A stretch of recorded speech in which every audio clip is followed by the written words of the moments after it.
CIA CIA শব্দটা শোনার দ্বারা ভয়ঙ্কর কিছু মানুষের দিকে ইঙ্গিত করে, যারা ভিয়েতনাম মানুষের উপর নির্মম নির্যাতন করেছে এবং নারীদেরকে গণধর্ষণ করেছে, আরো বিভিন্নভাবে বিভিন্ন মানুষদের হত্যা করেছে। শুধু তাই না, এখনকার ওসামা বিন লাদেন থেকে শুরু করে বড় বড় অপারেশন পরিচালনা করেছে। সিআইএর অপারেশনের ভিতরে সবচেয়ে নিকৃষ্টতম 10টি অপারেশনের কথা আজকে বলবো এবং সিআইএ কি সম্পূর্ণ বিস্তারিত আপনাদেরকে জানাবো। চ্যানেলকে সাবস্ক্রাইব করুন, অবশ্যই চ্যানেল সাবস্ক্রাইব করবেন, আর যারা ফেসবুক পেজ থেকে দেখতে আসেন অবশ্যই আমাদের এই ফেসবুক পেজটা ফলো করে রাখবেন।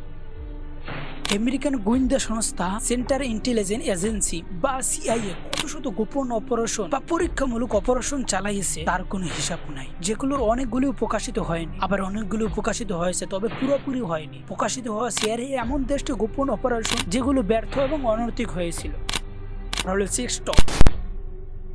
ভোরবেলা ঘুম থেকে উঠে পত্রিকা হাতে নিলেন, প্রথম পাতায় বড় করে ছাপা হওয়া লিড নিউজ দেখে মুহূর্তে আপনার ঘুম ভাব কেটে গেল। বিশ্বাস করতে কষ্ট হচ্ছে, এটা কি আসলেই কি সত্য? ইরাকের সাবেক প্রেসিডেন্ট সাদ্দাম হুসাইনকে এরকম একটি সংবাদের শিরোনাম করতে চেয়েছিল আমেরিকান সিআইএ, যে শিরোনামটি দেখে আটকে উঠতে পারতে। তা হতে পারতে এইরকম: ইরাকের প্রেসিডেন্ট সাদ্দাম হুসাইনের সমকামী। তবে ভাগ্যিস এই ধরনের সংবাদ আমাদের পড়তে হয়নি। 2003 সালে আমেরিকার ইরাক আক্রমণ করার পূর্বে এইরকম একটি হাস্যকর প্রোপাগান্ডা অপারেশন পরিচালনা করার সিদ্ধান্ত নিয়েছিল সিআইএ। সাদ্দামের মতো দেখতে চেহারা কারোর সাথে কোনো এক অল্প বয়সী চেহারার যৌন সঙ্গম করানো হবে, তবে তা এমন ভাবে ভিডিও তৈরি করা হবে যেন দেখে মনে হয় তা গোপন ক্যামেরায় ধারণকৃত একটি ফুটেজ সেক্সট। ভাগ্যক্রমে উপর মহলের অনেক সিআইএ কর্মকর্তা এটা নিয়ে উদ্বেগ পরিকল্পনার শেষ পরিণতি উপলব্ধি করতে পারে এই কার্যক্রম বন্ধ করে দেয়। সিআইএর উদ্দেশ্য ছিল ভিডিও দেখে সাদ্দাম হোসেনের সমর্থনকারীরা তার থেকে মুখ ফিরিয়ে নেবে এবং যুক্তরাষ্ট্র ইরাকে আক্রমণ করার পথ পরিষ্কার হয়ে যাবে। তবে শেষ পর্যন্ত এই ধরনের ভিডিও আমাদের কাউকে দেখতে হয়।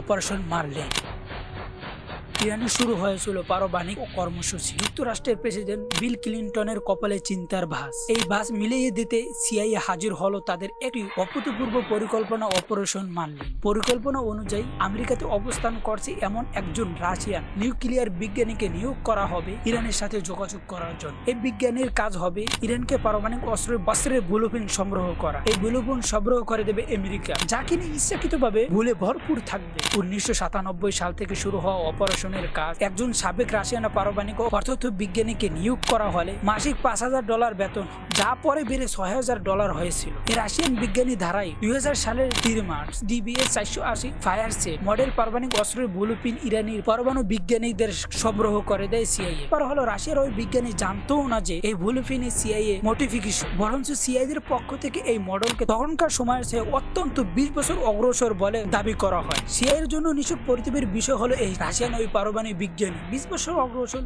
মডেলে কিছু মারাত্মক ভুল ধরে ফেলে এবং ইরানিদের অবহিত করে। তখন সিআইএ নিকট নিজের পরিকল্পনায় কাটা গায়ে নুনের ছিটার মতো হয়, কারণ 20 বছর অগ্রসর করার দাবি করার জন্য তারা প্রকৃতপক্ষে অনেক উন্নত ডিজাইন পাঠাইছিল, যার মধ্যে সূক্ষ্মভাবে কিছু ভুল ঢুকিয়ে দেওয়া হয়। তবে ইরানি বিজ্ঞানীদের জন্য এই ভুল জেনে যাওয়ার পর সঠিক অংশগুলো কাজে লাগাই আরো সহজ হয়ে যায়।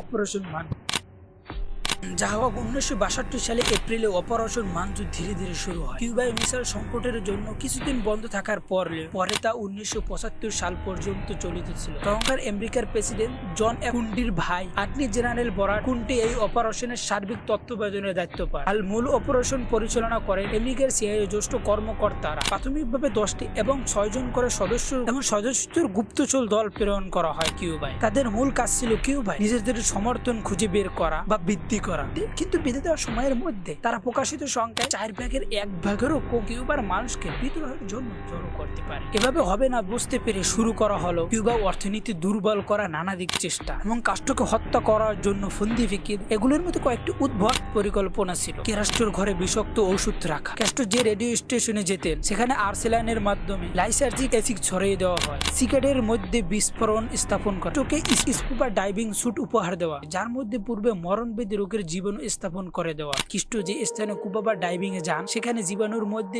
বিস্ফোরক স্থাপন করে দেওয়া। যেসব মাফিয়া কেস্টোর জন্য কিউবা ক্যাসিনো চালাতে পারছিল না তাদেরকে সাহায্য সহযোগিতা করা এবং সিগারেটের মধ্যে বিস্ফোরক না দিয়ে বিষ দিয়ে দেওয়া এবং ক্যাস্টোর চা কফিতে ক্ষতিরক ব্যাকটেরিয়া মিশিয়ে দেওয়া এবং ক্যাস্টোকে ফাউন্ডেশন পেন উপহার দেওয়া যাতে বিষ আছে। জাল টিকা প্রধান সাবেক আল কায়েদা নেতা ওসামা বিন লাদেনকে ধরতে কি না কি করেছিল সিআইএ। তাদের মরিয়া প্রচেষ্টা অনেক সময় জন্ম দিয়েছে বিতর্কে। তবে সবচেয়ে ন্যাক্কারজনক ঘটনা যে কাজটি করেছিল সিআইএ তা হচ্ছে নকল টিকাদান কর্মসূচি। তা পাকিস্তান আবেদাবাদের আশেপাশের অঞ্চলে ওসামা বিন লাদেনের উপস্থিতি নিশ্চিত করতে পারে। টিকাদানের নাম করে হাজারো শিশুর রক্তের নমুনা সংগ্রহ করে। উদ্দেশ্য পরিষ্কার, এসব নমুনার কোনটির সাথে যদি ওসামা বিন লাদেনের ডিএনএ মিলে যায় তাহলেই হবে। এই হীন পরিকল্পনাকে বাস্তবতার মোড়কে ডেকে দেওয়া হয় পাকিস্তানি ডাক্তার শাকিল আফ্রিদিকে নিয়োগ করে। তবে ওসামা বিন লাদেনের মৃত্যুর 2 দিনের মাথায় সব ফাঁস হয়ে যায়। গ্রেপ্তার হন শাকিল, রাষ্ট্রদ্রোহিতার অভিযোগে অভিযুক্ত করে 33 বছরের কারাদণ্ড। আর সিআইএর এই অপারেশন অনেক ভয়াবহ ছিল। পরিপূর্ণ পাকিস্তানি এই ঘটনার পর থেকে টিকাদান কর্মসূচি একেবারেই বন্ধ হয়ে যায়। মানুষ প্রকৃত টিকাদান কর্মসূচিকে গুন্ডাদের ষড়যন্ত্র বলে শুরু করে।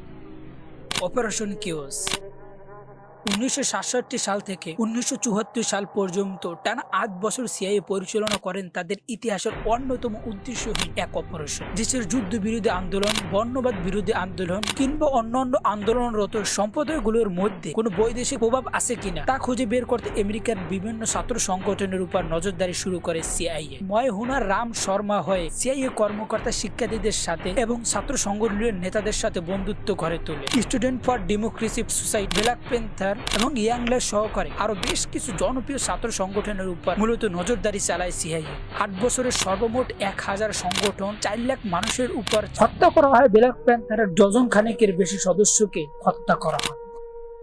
অপারেশন আকাউস্টিক কিটি সেনাও যুদ্ধের সময় আড়িপাতার জন্য কিছুই বাদ দেয়নি সিআইএ। নির্ভীক আড়িপাতার জন্য তারা শুরু করেছিল বিড়ালকে প্রশিক্ষণ। অপারেশন আকাউস্টিক কিটি নামক এই অপারেশনে প্রথমে অস্ত্রোপচারের মাধ্যমে বিড়ালের কানে মাইক্রোফোন এবং রেডিও ট্রান্সমিটার বসানো হয়। আর এই দুইয়ের সংযোগের জন্য সূক্ষ্ম তার বসিয়ে দেওয়া হয় বিড়ালের লোমের মাঝে। বাস কথা রেকর্ড করার জন্য বিড়ালকে প্রস্তুত করা হয়। এরপর বিশেষ কাটা ট্রেনিং দেওয়া হয় কোমরিনের ভিতরে গুপ্তচর বৃদ্ধি করার জন্য। 1967 সালে পরীক্ষামূলকভাবে ওয়াশিংটনের রাশিয়ান দূতাবাসে গুপ্তচর বৃদ্ধি চালাতে এই প্রশিক্ষিত বিড়ালটি ছেড়ে দেওয়া হয়। দুর্ভাগ্যক্রমে বিড়ালটি ট্যাক্সির নিচে চাপা পড়ে মারা যায়। পরবর্তীতে সিআইএর ঊর্ধ্বতন কর্মকর্তারা এই অপারেশন বাস্তবগত নয় বলে মত প্রকাশ করেন। $20,000 খরচ করার পরও সিআইএর ব্যর্থ অপারেশনের তালিকায় নতুন করে যুক্ত হয় এই অপারেশনের নাম অপারেশন মেকিং ক্যাট। বহিরাগত কোনো প্রভাব ধারা, বিশেষ করে কোনো গোয়েন্দা সংস্থার দ্বারা পরিচালিত কোনো সংবাদ সংস্থাকেই বলা হয় ফ্রন্ট অর্গানাইজেশন অফ জার্নালিস্ট। দ্বিতীয় বিশ্বযুদ্ধের পরবর্তী সময়ে রাশিয়া এইরকম কয়েক ডজন ফ্রন্টলাইন অর্গানাইজেশন চালু করে। এদের মধ্যে সবচেয়ে শক্তিশালী ছিল KGB, international organisation of journalist. Communism বিষয় প্রচারণায় বিপরীতে প্রচারণা শুরু করার জন্য 1951 সাল 25টা সংবাদ মাধ্যম এবং সংবাদ সংস্থার সাথে যোগাযোগ করে সিআইএ। সাংবাদিকদের ঘুষ দেওয়া শুরু করে, সব ধরনের তদারকি করে, কমিউনিজমের বিরুদ্ধে প্রচারণা করতে শুরু করে সিআইএ। সবের পিছনে খরচ হতো $235 মিলিয়ন। 1976 সালে নগদ এবং অর্থহীন সাদা হাতি শেষ না হতে হতে বেগরা ব্যয় বেড়ে যায় $1 যদিও প্রথম দিকে খরচ অনেক কম হতো। তথাপি নির্দিষ্ট কোনো তথ্য না পাওয়া গেলেও মোট খরচ $2 বিলিয়ন নিচে হয়নি। তারপর কমিউনিজমের বিরুদ্ধে তারা কিছুই করতে পারেনি। অপারেশন আর্টিচার।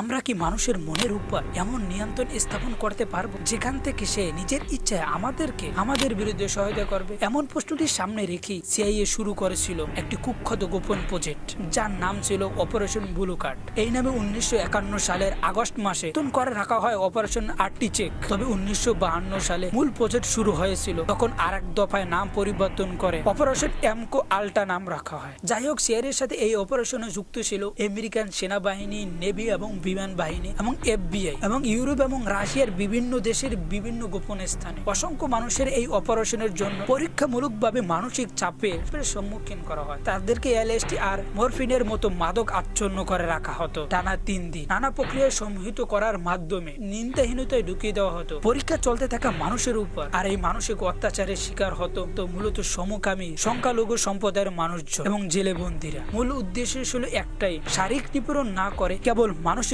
অত্যাচার করা, জিজ্ঞাসাবাদ সফল হওয়া যায় কিনা তা দেখা। এই হীন পরীক্ষামূলক অপারেশনে বলি ঠিক কতজন মানুষ হয়েছিল এবং কবে শেষ হয়েছিল এখনো এটা জানা যায়নি, কারণ 80-র দশকের এই অপারেশন আর্টিচেকের কথা ফাঁস হওয়ার পূর্বে সকল তথ্য ধ্বংস করে দেওয়া হয়েছিল।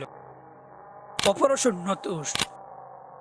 কিউবা থেকে আসতে থাকা কষ্টপন্থী অনেক শরণার্থীদের নৌকা ডুবাই দেওয়া হতো। আমেরিকায় বসবাসকৃত কিছু কিউবান বসতিদের আদিবাসীদেরকে হত্যা করা হতো। কিউবার সমুদ্র সীমার কাছাকাছি একটি আমেরিকান জাহাজ ডুবাই দিতে হবে এবং আমেরিকার বিভিন্ন শহরে সন্ত্রাসী আক্রমণ চালিয়ে কিছু সাধারণ মার্কিন নাগরিকদের হত্যা করতে হবে। এই পরিকল্পনা কারা করত এবং আমেরিকার নিজেদের নাগরিককে কেন হত্যা করবে এবং রাশিয়ান পরিকল্পনাও কিউবাদের ক্ষতি থাকার কথা না। এইরকম পরিকল্পনায় কেবল একটি সংগঠনই করতে পারে, তা হচ্ছে সিআইএ। নিজেদের নাগরিককে হত্যা করে প্রধান শহরে বিশৃঙ্খলা সৃষ্টি করে কিউবানদের বিরুদ্ধে জনমত সৃষ্টি করাই ছিল এই অপারেশনের মূল উদ্দেশ্য। এসব সন্ত্রাসী কর্মকাণ্ড ঘটিয়ে সেগুলি কিউবার নামে চালাই দিত। কিউবাকে আন্তর্জাতিক সম্প্রদায়ে চাপে ফেলানো যাবে, পাশাপাশি প্রতিরক্ষার দোহাই দিয়ে সরাসরি কিউবা আক্রমণ করা যাবে। তবে এই অপারেশন সম্পর্কে বিস্তারিত তথ্য কখনোই প্রকাশ করা হয়নি। 1997 সালে প্রেসিডেন্ট জন এফ কেনেডির হত্যার সাম্প্রদায়িক সম্পর্কিত তথ্যবলির সাথে সাথে এই ঘৃণিত পরিকল্পনার কথা প্রথম জনসম্মুখে আসে। তবে ভাগ্যক্রমে এই অশুভ পরিকল্পনাটি অনুমোদন দেয়নি প্রেসিডেন্ট কেনেডি।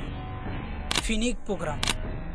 ভিয়েতনামের যুদ্ধের সময় national liberation front south Vietnam বা ভিয়েতকং বাহিনীর মূল কাঠামো ধ্বংস করা হবে। তাদেরকে গুপ্তচরী বিদ্যের মাধ্যমে ধরে নিষ্ক্রিয় করে দেওয়া কিংবা হত্যা করার জন্য ফিনিশ প্রোগ্রাম নামে একটি ভয়াবহ গোপন পরিকল্পনা হাতে নেয় সিআইএ। 1965 সাল থেকে শুরু করে অভাবনীয় বর্বরতা চালিয়ে গেছে সিআইএ। প্রমাণিত কিংবা সন্দেহজনক ভিয়েতনাম কেউ বাদ যায়নি সিআইএর অত্যাচারের হাত থেকে। 1972 সাল পর্যন্ত চলা এই প্রোগ্রামে সিআইএ অত্যাচারীর লোমহর্ষ পদ্ধতি উল্লেখ করছে। ধর্ষণ, গণধর্ষণ থেকে শুরু করে নারীদের উপর বর্বর নির্যাতন চালানো, জিহ্বা ও যৌন সঙ্গমের বিভিন্ন জায়গায় কারেন্টের শট দেওয়া, মাথাকে নিচের দিকে করে বরাবর পানিতে ডুবানো, দুই হাত পিছনে দিয়ে সিলিং এর সাথে ঝুলিয়ে রেখে পিটানো, হাত পা বেঁধে বন্দীদের উপর আক্রান্ত কুকুরকে ছেড়ে দেওয়া, দিনের পর দিন আটকে রেখে অনাহারে হত্যা করা, কানের মধ্যে দিয়ে সরু রড এবং কাঠ এই জাতীয় অনেক জিনিসকে ঢুকে হত্যা করা। 2072 সালে মূল প্রোগ্রাম শেষ হলেও ফিনিশ প্রোগ্রামের বেশ কিছু কার্যকর চলতে থাকে। 1975 সালে ভিয়েতনামের সাইগন শহরের পতন পর্যন্ত প্রাণহানি এবং বর্বরতার বিবেচনায় সকল গোপন অপারেশনের ফিনিশ প্রোগ্রাম সবচেয়ে সহিংস অপারেশনের তালিকায় সহজেই প্রথম স্থান দখল